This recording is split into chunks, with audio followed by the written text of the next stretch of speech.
Mr. Jadhav raised all of his students' scores on a recent exam by 10 points. What effect did this have on the mean and median of the scores? Now, there's two ways we could approach this. One is we could come up with a simple example that meets the constraints, a plausible combination of scores, and then see what is going to be true, which of these statements get contradicted or don't get contradicted. That's one technique, and that might actually be a simpler one if you're under time pressure in something like the SAT. And another technique is to do it a little bit more rigorously. So let's do the simple way first. So when you say, okay, his students, you imagine a classroom with 20 or 30 students, but they don't say it's 20 or 30 students. You could imagine that it could be 3 students. And if it could be 3 students, then these statements need to be true for any of the plausible combinations of scores. So let's just think a simple one. Let's just imagine that the 3 students all got 80s. And I just randomly picked those numbers because it's very easy to calculate both the median and the mean here. The mean here is 80, and the middle score here is the median is also 80. So both median is equal to 80 here, and the mean is equal to 80. Now, if you added 10 to all of these, then it becomes a 90, a 90, and a 90. And then your median and mean are both going to become 90. Median is going to be equal to the mean, which is going to be equal to 90. So at least for this case, which is plausible, it's not necessarily the case that they're talking about, but for this case, when you increased by 10, but when you increased all the scores by 10, both the median and the mean increased by 10. Now let's see what these statements say. The mean increased by 10 points, but the median remained the same. Well, this combination we just said, this was plausible. This could have been Mr. Jadhav's students' test scores, but it contradicts the statement. The median didn't remain the same in this case right over here, so we could cross that out. The median increased by 10 points, but the mean remained the same.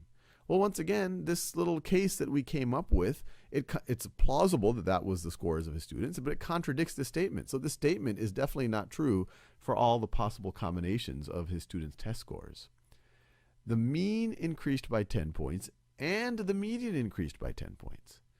Now, this combination we picked, this particular case we picked, this doesn't prove that this is always going to be true, but at least it doesn't contradict it, so we can't cross it out just yet.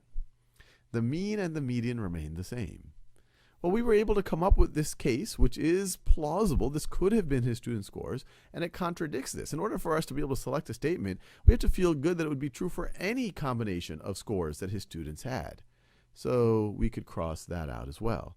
So if I'm under time pressure and I'm taking the SAT, I would definitely do this choice and then move on. Now, I'm sure a lot of you probably want a little bit more of a rigorous proof that we could say, hey, like for any combination of scores, the mean would increase by 10 points and the median would increase by 10 points. And for that, we could do a little bit of a justification, borderline proof right over here. So let's just imagine, this is the score 1, and then this right over here is the median score, and then we keep going, and then this is the nth. That is the nth score right over there. Now, if we added 10 to everything, the order isn't going to change. So all of these scores, these n scores, are just going to go up by 10. So this is going to be S1 plus 10, and then you're going to have S2 plus 10, and then you're going to have your former median plus 10. But that's still going to, but now this thing's going to be the middle value, and then you're going to have your highest value. I'm assuming that I ordered these from lowest to highest, and then you're going to have your highest score plus 10. So if all of the scores go up by 10, whatever was the kind of that median, that's still going to be in the middle, but now it's going to be 10 higher. So your new median is going to be 10 higher.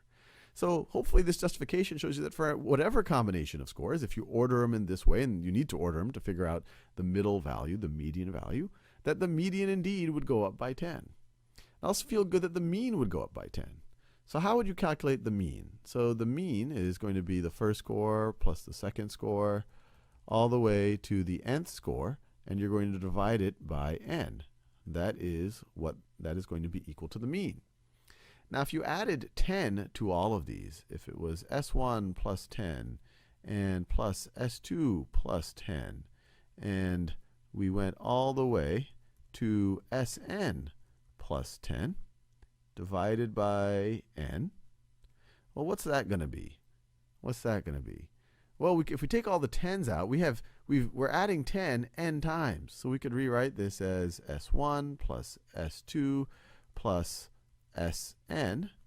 And then we have 10 plus 10 n times. So we could write plus 10n, and then divide that whole thing by n. I just rewrote this. Instead of adding the 10 n times, I just wrote 10 times n, or n times 10.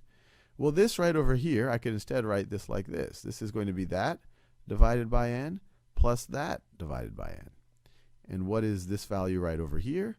This is your mean, your old mean. And 10n divided by n, well, it's going to be plus 10. So your new mean is going to be the old mean plus 10. So hopefully that gives you justification, not just using a special case to rule out that contradicts these other cases, but a justification why this would be true for all combinations of scores. So we could feel very good about this.